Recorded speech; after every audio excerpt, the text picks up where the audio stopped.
یہ ہم نے ہمیشہ دیکھا ہے جو چھوڑ کے جاتا ہے نا وہ انیویٹبلی واپس ہی پیپلز پارٹی میں آ جاتا ہے. کچھ رگوں کے اندر ایسی کوئی چیز پیپلیا اور یہ خون ایسا بہتا ہے جیالہ پن کا. وہ چند صاحب بھی واپس آ گئے تھے. Are the doors ultimately closed for you? You are in PTI, you will be in PTI. مہر بخاری صاحبہ یہ دماغ سے نکال دیں. آج تک کھوسا قوم بے نکت قوم ہے, نہ اوپر نکتا ہے نہ نیچا نکتا ہے. ہم ایک دفعہ فیصلہ لیتے ہیں اس پر ہم کاربند رہتے ہیں. بڑی بوجھل دل سے میں نے چھوڑا ہے, لیکن چھوڑا نہیں ہے بلکہ جب زرداری صاحب نے یہ بات کہہ دی تو پھر اس کے بعد کوئی گنجائش نہ رہی. تو اور لاسٹ سوال کھوسا صاحب, پاکستان کے انٹرسٹ میں کتنے ریئلسٹکلی یہ الیکشن کمیشن آیا ہوں, کیونکہ جس طرح انسانی حقوق کی پامالی آج ہو رہی ہے پاکستان کی تاریخ میں کبھی ایسے نہ ہوئی تھی. میں آئین پر عملداری کے لیے, قانون کی بالادستی کے لیے اور عوام الناس کو جو ہے حقوق دلانے کے لیے اور دھرتی ماں سے پیار کرتے ہوئے میں نے یہ فیصلہ کیا ہے اور میں اس فیصلے پر کاربند بہترین ہو گیا سر, بہترین ہو گیا. عمران خان کے اندر وہ پوٹینشیل ہے, عمران خان کے اندر کہ وہ پاکستان کی خدمت کر سکتا ہے. اگر وہ کینسر ہاسپٹل 3 بنا سکتا ہے, نمل یونیورسٹیز بنا سکتا ہے, تو وہ اس کے اندر یقیناً یہ جذبہ ہے کہ پاکستان کی خدمت. بہترین ہو گیا سر. اور آخری, الیکشن کمیشن نے فیصلہ محفوظ کر لیا ہے. کیا یہ بلے کا نشان ملنا آپ سب کے لیے اتنا ناگزیر ہے الیکشن میں اترنے کے لیے؟ جو یہ کیا مسئلہ ہے سر؟ آپ تو پیپلز پارٹی کا بھی حصہ رہے ہیں. ان چیلنجڈ جو ہے وہ زرداری صاحب بن جاتے ہیں ہیڈ اور بلاول بھی ہیڈ بن جاتے ہیں, same for P M L N. ادھر کیا ہو رہا ہے؟ ادھر مسئلہ کیا ہے اور کیا بلہ کتنا آپ کے لیے میک اور بریک ہے؟ میں نے خود ایز سیکرٹری جنرل الیکشنز کروائے تھے.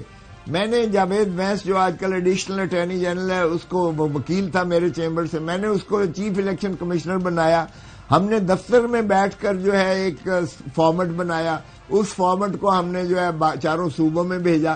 بلاول بھٹو اکیلا نام آیا, اس کو ہم نے چیئرمین. لطیف کھوسا اکیلا نام آیا, سیکرٹری جنرل بلا مقابلہ بنا. قمرالزمان قاہرہ اکیلا نام آیا, اس کو ہم نے انفارمیشن سیکرٹری بنایا. امجد کا خزانچی پہ ایک ہی نام آیا, اس کو بنایا. ہم نے ایک ہی دن میں, ایک ہی گھنٹے میں اسلام آباد میں بیٹھ کر ہم نے الیکشن کروایا. اس کو میں نے رجسٹر کروایا, کسی نے بھی چیلنج نہیں کیا. اور ساری پارٹیز میں ایسے ہی ہوتا ہے, ایسا ہی ہوتا ہے. اب الیکشن کمیشن اگر اپنے آپ کو ہیڈ ماسٹر بنا کے اور کنٹرول اور ریگولیٹ کر کے اور اپنی مرضی سے کہے گا کہ عہدیدار ہوں یا پارٹی کو, تو یہ سپریم کورٹ نے 1988 بے نظیر بھٹو صاحبہ کے کیس میں واضح کر دیا کہ الیکشن کمیشن کا کوئی ایسا اختیار نہیں ہے کہ وہ پارٹیز کے اندرونی معاملات میں مداخلت کرتی پھرے.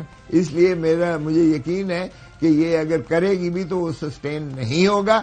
اور پھر اگر اتنی ہی شوق ہے ہیڈ ماسٹر بننے کا, ریگولیٹ کرنے کا, تو ساری پارٹیز کا ذرا منگوا لیں, پھر آپ کو پتہ چل جائے گا کہ پیٹرن ساری پارٹیز کا یہی ہے جو پی ٹی آئی نے اب الیکشن کروائے ہیں. اور سر ضلعی انتظامیہ اب یہ الیکشن کروانے جا رہی ہے. اب یہ قابل قبول ہے بیکاز 8 فروری کو بھی کوئی ہونے ہیں اور اسی طرح ہونے ہیں. سو 85 آنورڈز گو کے ہم نے باقی سب میں جوڈیشل افسران دیکھے, مگر at the same time we have seen instances of دس.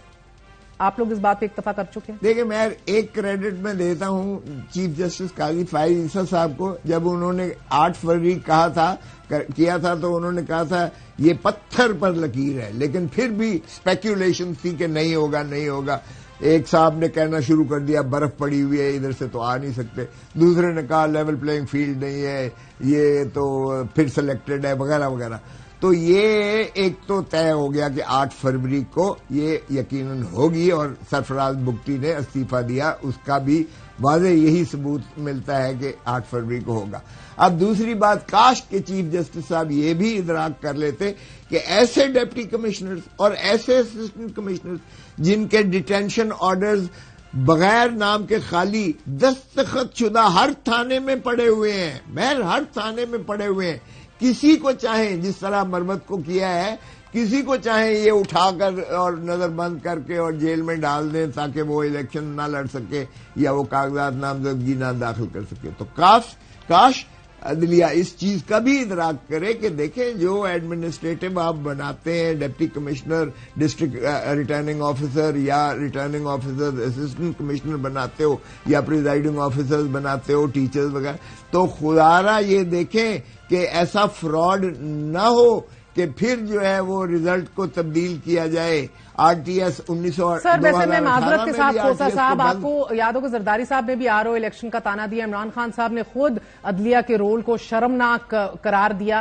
سو آئی مین ادھر تو کوئی بھی محفوظ نہیں ہے نا. مسئلہ ادھر سر صرف اور صرف اتنا ہوتا ہے اس ملک کے اندر کہ آپ کے 272 حلقوں کے اندر آپ کا الیکشن کمیشن کا اپنا عملہ, جن کو ہم لوگ اربوں روپے دیتے ہیں آٹونومس انڈیپینڈنٹ باڈی کے لیے, اپنا عملہ کیوں نہیں اوور دا ایئرز تیار ہوتا ٹو ہولڈ ون الیکشن. کبھی ہم لوگ ادھر ٹکر مارتے ہیں, کبھی ادھر ٹکر مارتے ہیں, کبھی اس ادارے کو برا کہتے ہیں, کبھی اس کو برا کہتے ہیں. سو آئی مین دیر از اے لاٹ آف ڈپلیسٹی ہیئر انفارچونیٹلی. میں بالکل آپ ٹھیک کہہ رہی ہیں, بالکل ٹھیک کہہ رہی ہیں. عدلیہ بھی کوئی فرشتے نہیں ہیں, لیکن ایک فرق دیکھیے گا کہ عدلیہ کو یعنی ڈپٹی کمشنر اور اسسٹنٹ کمشنر کو تو او ایس ڈی بنا سکتا ہے ان کا چیف منسٹر یا چیف سیکرٹری, آئی جی جو ہے وہ ان پر حاوی ہوتا ہے. لیکن سیشن ججز پر, ایڈیشنل سیشن ججز پر, سول ججز, یہ عدلیہ کے تابع ہوتے ہیں, چیف جسٹس کے تابع ہوتے ہیں. ان کو ڈپٹی, ان کو چیف سیکرٹری یا ان کو چیف منسٹر ان کو ہٹا نہیں سکتا ہے, ان پر کوئی اثر انداز نہیں ہو سکتا ہے.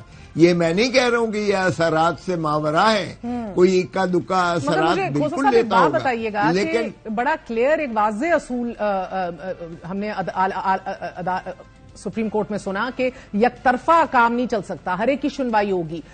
مگر آپ لوگوں کی غالباً پھر ہفتے کے دن سنوائی نہیں ہوئی. پٹیشنر جو تھا لاہور ہائی کورٹ کے فیصلے کا مین, موقع نہیں ملا بات کرنے کا. نہیں, موقع نہیں ملا, بلکہ اصل حقائق ان سے چھپائے گئے. دیکھیں لاہور ہائی کورٹ میں ہی صرف یہ ہوا تھا کہ جوڈیشل آفیسر, تو اس وقت چیف جسٹس صاحب امیر بھٹی صاحب نے کہا تھا کہ دیکھیں ابھی تو شیڈیول نہیں آیا, ابھی الیکشن نہیں آیا, جب موقع وقت آئے گا تو پھر اس وقت دیکھیں گے کہ ہم صرف اپنے ججز کو اسپیئر کر سکتے ہیں یا نہیں کر سکتے. انہوں نے انکار نہیں کیا تھا. سو یہ یہاں کہا گیا الیکشن کمیشن کی جانب سے کہ جناب شیڈیول جب آپ دیں گے تو آپ خط لکھیے گا, ہم دے دیں گے آپ کر کو. دیا. ہاں بالکل غلط بیانی تھی سر, یہ بالکل یہ کہا تھا کہ آپ غلط بیانی کی. دیکھیں اسی وجہ سے یہ فیصلہ بھی غلط ہوا اس حد تک, کیونکہ ریئلسٹکلی آپ کو لگ رہا ہے کہ آپ کا کلائنٹ جیل سے باہر آ سکے گا الیکشن سے پہلے؟ 100% باہر آئے گا. یہ کیسز جو ہیں اتنے بوگس ہیں مہر, اتنے بوگس ہیں, شرم آتی ہے یہ جب آپ سائفر کی کیس کی بات کرتے ہو. یہ 25 کروڑ عوام کی عزت اور ناموس کا جنازہ نکالنے کے مترادف ہے. یہ اسی کی مماثلت ہے کہ بھٹو کو بھی ہینری کسنگر نے کہا تھا کہ تم ایٹم بام بنانا بند کر دو ورنہ تمہیں عبرت کا نشان بنائیں گے. اور بھٹو صاحب نے راجہ بازار میں پنڈی میں یہ لہرایا تھا سائفر اور کہا تھا یہ دیکھو مجھے دھمکی دے رہا ہے. یہ پہلا یہ ہم لوگ نے بتایا تھا. اور یہی ڈونلڈ لو نے کہا ہے کہ اگر تم عمران خان کو جو ہے چلتا کرو گے وزارت عظمیٰ سے تو امریکہ آپ کو معاف کر دے گا.